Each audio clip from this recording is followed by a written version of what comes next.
Assalamualaikum warahmatullahi wabarakatuh. Kali ini Ibu akan membahas mengenai peramalan time series. Nah, sebelum kita membahas mengenai time series itu sendiri, pengertian dan komponen-komponen dari time series, kembali kita mengingat pengertian dari ramalan itu sendiri. Ramalan yaitu memperkirakan sesuatu pada waktu-waktu yang akan datang berdasarkan data masa lampau yang dianalisis secara ilmiah, khususnya menggunakan metode statistika. Jadi peramalan itu merupakan aktivitas fungsi bisnis yang memperkirakan penjualan dan penggunaan produk sehingga produk-produk itu dapat dalam kuantitas yang tepat.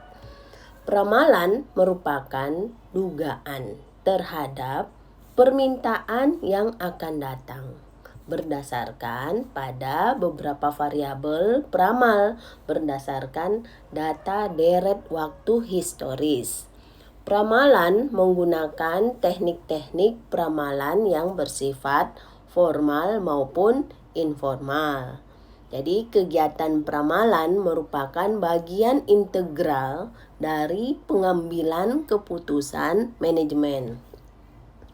Peramalan mengurangi ketergantungan pada hal-hal yang belum pasti. Jadi ada dua hal pokok yang harus diperhatikan dalam proses peramalan yang akurat dan bermanfaat. Dua hal itu adalah, pertama, pengumpulan data yang relevan berupa informasi yang dapat menghasilkan peramalan yang akurat. Manfaat yang kedua, pemilihan teknik peramalan yang tepat yang akan memanfaatkan informasi data yang diperoleh semaksimal mungkin. Jadi time series itu adalah seperangkat set spasi data numerik merata yang diperoleh dengan mengamati variabel respon pada periode waktu yang teratur. Jadi peramalan hanya didasarkan pada nilai-nilai masa lalu atau data historis. Di mana peramalan itu mengasumsikan bahwa faktor yang mempengaruhi masa lalu dan sekarang akan terus berpengaruh di masa depan. Jadi time series komponen di sini adalah model deret berkala. Jadi time series itu sendiri pengertiannya adalah deret berkala.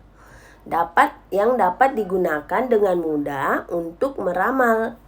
Peramalan harus mendasarkan analisisnya pada pola data yang ada. Jadi di sini komponen time series yang terlihat ada 4 pola data yang lazim ditemui dalam peramalan.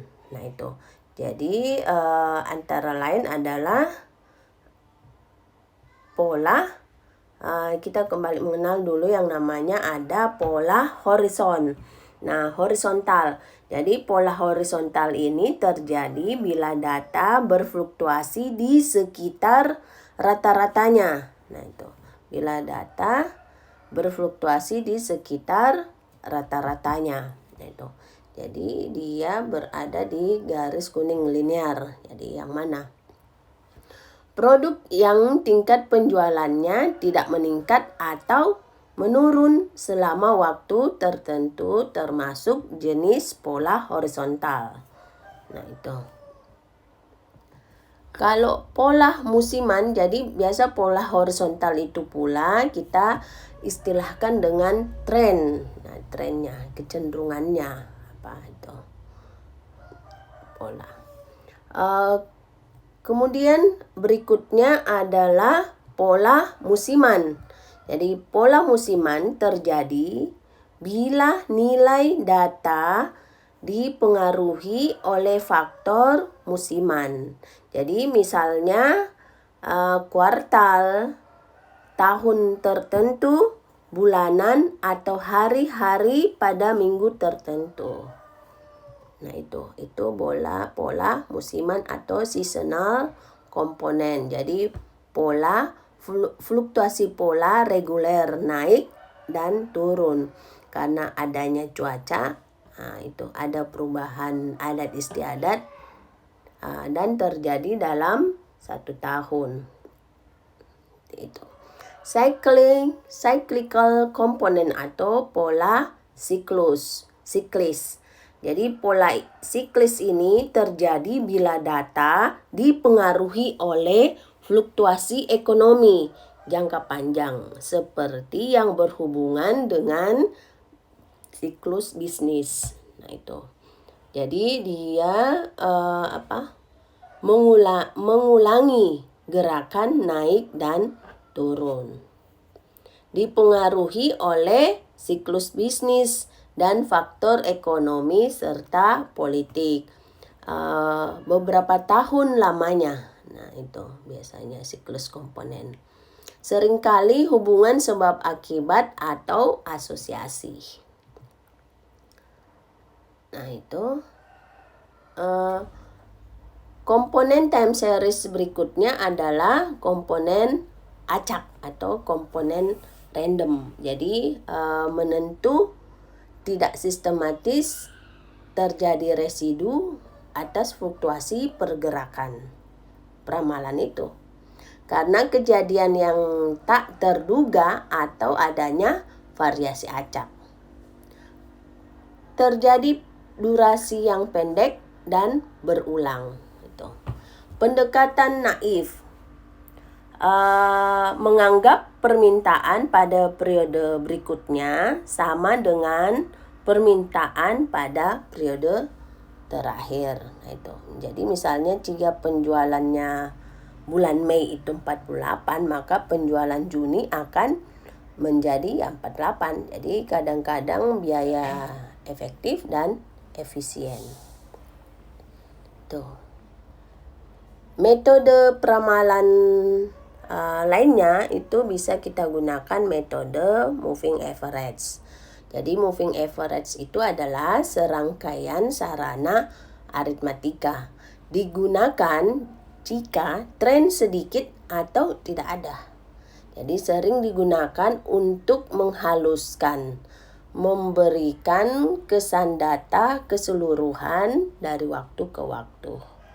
Nah ini nanti kalian lihat contoh moving average. Itu ini selama 3 bulan. Terus terlihat grafik dari moving average, weighted moving average yang digunakan pada saat tren peramalan. Jadi data lama biasanya ya kurang penting, bobot berdasarkan pengalaman dan intuisi. Nah itu. Jadi ada beberapa masalah potensial dengan moving average forecasting. Jadi moving average forecasting itu dia kan memperhalus peningkatan proyeksi, tetapi perubahan yang terjadi itu tidak membuatnya menjadi lebih sensitif. Nah itu. Jadi tidak meramalkan tren yang baik. Perlu data historis yang luas. Nah itu. Moving average dan weighted moving average. Nah ini ada grafiknya, kalian bisa lihat weighted moving average di garis biru itu. Itu jadi dia lebih itu ya. Exponential smoothing, bentuk moving average tertimbang. Berat menurun secara eksponensial. Data terbaru yang paling berbobot. Jadi membutuhkan konstanta pemulusan yang berkisar dari 0 sampai 1. Subjektifnya dipilih melibatkan sedikit catatan dalam masa lalu. Ini ada exponential smoothing, mungkin akan lebih banyak nantinya dibahas di statistik. Nah, itu kalian nanti coba simak aja efek dari smoothing konstan, impact perbedaannya. Nah, kita masuk ke pembahasan choosing. Jadi choosing itu tujuannya adalah untuk mendapatkan perkiraan yang paling akurat. Nah, itu tidak peduli tekniknya, apakah menggunakan moving average atau smoothing atau weighted. Nah, itu yang jelas dia mendapatkan perkiraan yang paling akurat. Jadi biasanya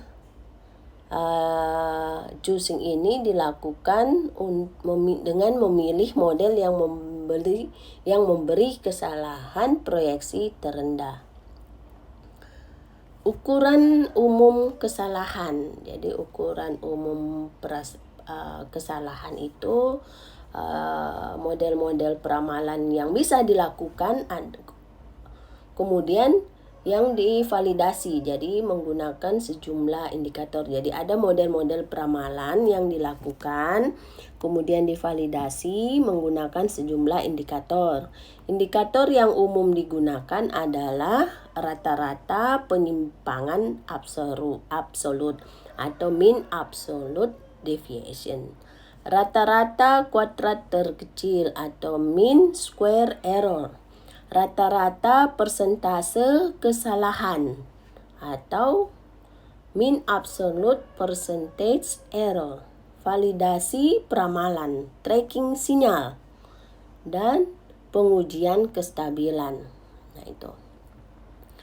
Jadi mean absolute deviation itu adalah suatu metode untuk mengevaluasi metode peramalan yang menggunakan jumlah dari kesalahan-kesalahan yang absolut. Mean absolute deviation atau MAD mengukur ketepatan ramalan dengan rata-rata kesalahan dugaan. Jadi nilai absolut masing-masing kesalahan.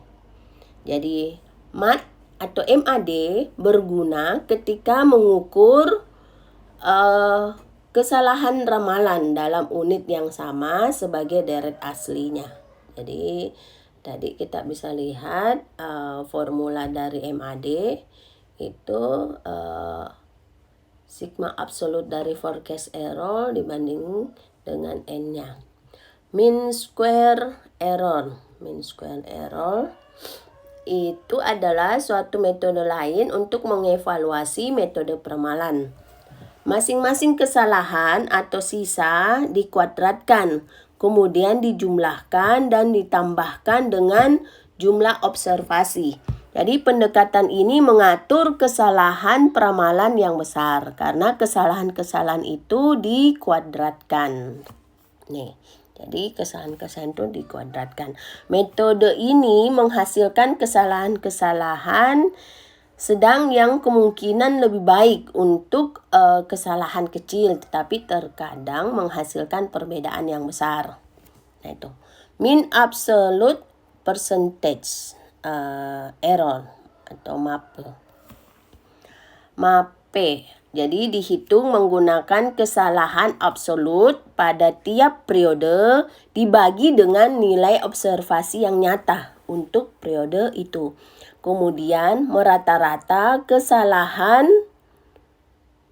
persentase absolut tersebut. Jadi pendekatan ini berguna ketika ukuran atau besar amalan variabel itu penting dalam mengevaluasi ketetapan ramalan. Nah, itu. Di sini ada apa ini? Perbandingan forecasting yang error. Nanti kalian lihat perbandingannya. Exponential smoothing dengan penyesuaian tren. Jadi ketika tren hadir, exponential smoothing itu harus dirubah itu. Oke, itu Jadi projection trendnya pemasangan garis tren ke titik data historis untuk memproyeksikan ke dalam media ke jarak jauh. Nah itu jadi trend projection. Nah itu. Oke, itu sekian dari Ibu.